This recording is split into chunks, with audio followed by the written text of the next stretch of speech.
Hello and welcome back to our continued discussion of J.D. Greer's Searching for Christmas. I'm Pastor John. This is Melissa. We're picking up today with chapters 3 and 4 of this book. To kind of review, this is a book that is discussing kind of the meaning of Christmas, what that actually means for us today in this world. And these next two chapters, I think, are really kind of interesting. I kind of want to combine them together because they're talking about, who God is, like what that kind of vision is. So what did you think of these two chapters, Melissa? I really liked each of these chapters. The On Your Side one that talked about the mighty God with all of the I am statements, that was resonated with me. And then the other one was Eternal Father, which also resonated with me in a different way, but still a positive way as well. Excellent. So I'm going to jump into a very deep question. Very, very difficult question, I guess you could say. What kind of God do you believe in?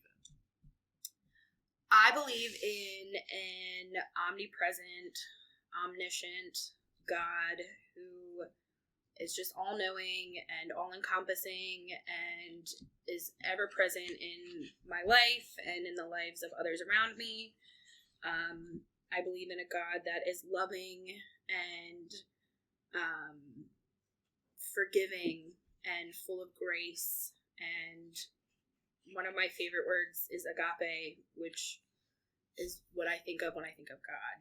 Just that all-encompassing love and grace and the unconditional aspect of that I didn't do anything to deserve that, but I received that as, the ultimate gift of him and of Jesus Christ. Got it. What kind of vision, so if you're visualizing God, I'm asking this question partly because I know there are some people out there who kind of have more of a visual kind of take on things. How do you visualize that? How do you visualize, what does God look like? Again, getting into the hardcore theological questions here. Honestly, I look at him, I guess, as a very grandfatherly type figure, if that makes sense. Maybe, just warm and just kind with a soft face and, just a presence that is calming, in the sense that a grandfather may be calming to a small child. Right. For me personally, the biggest thing that kind of comes to my mind is that God is love.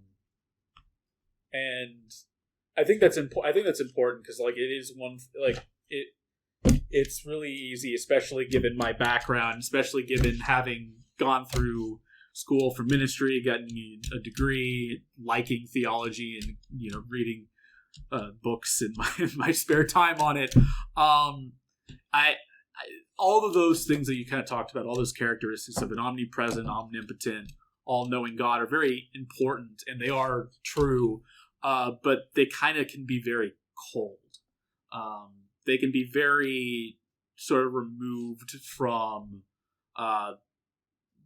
what we kind of are thinking of and talking about. One of the more central, important points that Christianity makes is that God is an individual, that God is a person, not in the sense that we're people, that God is kind of, there's an incomprehensibility to God in terms of who he is, which is just a natural sort of thing to think about given that of what God would be and what we are. But that there needs to be something that kind of goes beyond that kind of makes that sort of connection, that makes that sort of reality of there's another person on this line when you're praying. And that central kind of fact that God is love, I think, is what sort of bridges that sort of goes beyond that. For me, I think I do kind of get into the same sort of vision of God in terms of him being this sort of grandfatherly figure. I think it's really common in our culture, mostly because that's how he always gets depicted. Morgan Freeman and Bruce Almighty is, he's older. I wouldn't say he's grandfatherly looking there. I think you'd be insulted potentially by that kind of a statement. But yeah, I think of more of a kind of a loving sort of individual when I sort of think of God. So you mentioned earlier when I asked you about what you sort of thought about these chapters, that this chapter specifically kind of went into the details of like, of all the different kind of statements of who God is, of what it kind of means, and it does kind of get into this like tying that in back to Jesus himself. So what do you think it means that Jesus is I am?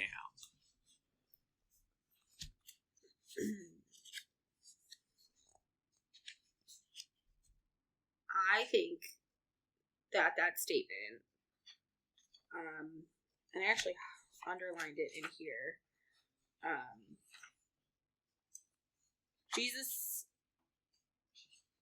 means that I am. Keep going. It's fine. Can you edit this out? No, we're going. We're live. It's okay. It's a deep question. I'm not expecting you to have. And it's okay to say that you don't know. I do know, because I had an answer for this when I was sitting in my car earlier.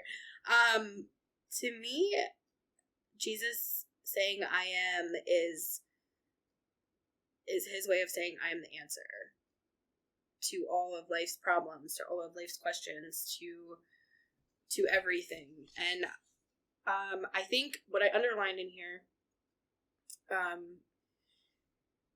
it was after they were going over what, the storm and how Jesus calmed the storm.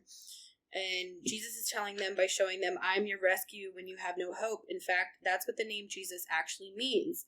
The Hebrew version of that name is Yeshua. I am your rescue. So I have heard of Jesus referred to as Yeshua before, in literature, in film, in the Bible, and I didn't know that that's what that meant until I read this book today. And I just think that that's a very poignant statement, because I think we often forget that, like all of these things, how am I supposed to know which way to go? I'm not really sure who's on my side. Nobody's listening to me. Everybody thinks I can't do it. What if I fail again? He is the answer to all of those questions. He is the answer to finding hope in your insecurities and in your self-doubt. And I think as humans, we all have moments of those where we are not hopeful, and it becomes difficult to see the hope in the bad times. And I think it's important that we keep in mind that Jesus is that hope. I am, that's right. The answer. Yeah. Right. Yeah. So this is where I actually get more theological, I guess. Because to me, whenever I hear that phrase of I am, I'm thinking of the name of God. I'm thinking of what that kind of means and what that sort of ties in. And so, I started this off by talking about how, God is love. And in that sense, then Jesus logically also has to be love if he himself is also God. So I think that's, for me, that's where I was kind of going with that question. Though, as I said, it's these are supposed to be open-ended, so I'm not looking for a right answer necessarily, or I'm not even saying there is necessarily a right answer. So kind of moving on, we talked a little bit about what chapter 4 was about, and I think it really does tie in very heavily to the chapter 3.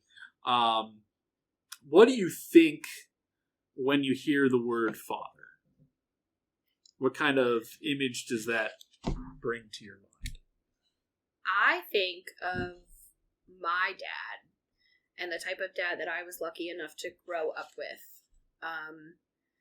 One who provided for his family, one who never missed a swim meet or a softball game or a basketball game, one who would sit and help with math homework and taught me how to drive, despite all of my pushback on those last two things and my snippiness. He was there and he was patient with me. And I read this chapter and I remember thinking in this chapter, there were several examples of types of fathers that maybe aren't the best. And then I remember getting to the end of the chapter where it says, if you grew up with a good dad, if you have a good dad, that is just a shadow of what Jesus is as a father, Right. of what God is as a father. But if you didn't, then you have something that you can rely on as a father. So I grew up with a great father, the best of the best. And to know that there is bigger and more love out there from something that means a lot to me. Yeah, I mean, partly I'm asking this question because I know people all have different views, and it is that sort of imagery that Jesus introduced. And Jesus was the one who introduced it, of God as the Father. It wasn't a difficult image back then. I often kind of wonder if Jesus had come to Earth now in present times, if he would use the same sort of image, or if he would maybe go the route of God as a mother, because God is genderless, so there's really no issue there. But I think, I do think that, for me, it's kind of the similar sort of thing. It's my dad was very present in my life. My dad was there. My dad cared for me. He did a lot for me. So when I think of father, I have a very positive view, but I do kind of want to just sort of address that because it is such an important part of this chapter is if you've had that positive experience with a father, if your father's a positive role model in your life, that's great. And that means you're able to kind of connect with God in that sort of idea really easily. But if you're not, then there is a gap that needs to be kind of crossed there, and God is capable of crossing that gap. It's not expected that you suddenly have a great view of both God as Father and fathers in general as a result of that, based on your appearance, off your experiences. But it does mean that God will reach out and work in your life, even in spite of that, and be the father that maybe you didn't have. So, with that in mind, what does it mean that God's our Father?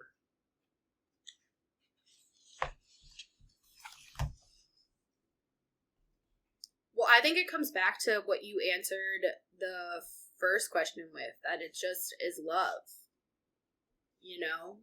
It means he is loving and just there for us in our times of need. And even when we don't need him, when we feel like we're self-sufficient, he's still there and he's still guiding us the way that, fathers sometimes do. And